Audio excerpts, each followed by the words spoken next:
a vigilante group on patrol in the mountains of Guerrero.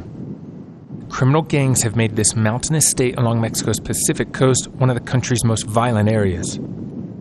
The men in these groups, most of them farmers, say they had little choice but to take up arms. Había muchos muertos, jovencitas. There were a lot of murders of young girls, women, and children. We got sick of it.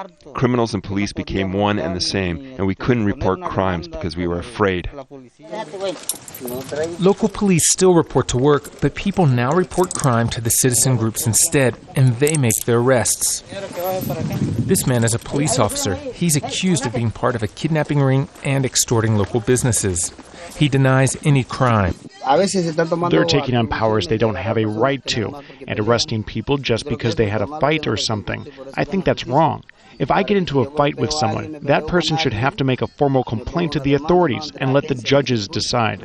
The vigilantes are holding dozens of prisoners across the region in makeshift jails. They've held trials in their own courts, sentencing people to community service and what they call re-education programs. Mexico's Human Rights Commission has expressed concern over the treatment of detainees, but says it has drawn no conclusions yet. Although the vigilantes have no legal authority, the Army and federal police tolerate their patrols. Most of them wear hoods to protect their identity, but some, like farmer Fabian Calixto, say they aren't afraid.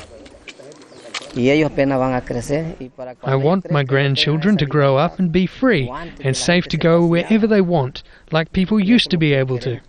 Federal officials here in the capital are concerned that this growing movement of vigilantes is a direct threat to government authority. Still, they're negotiating with the vigilantes rather than challenging them directly. Before drug gangs took root here, Guerrero was the center of a leftist armed rebellion against the federal government in the 1970s.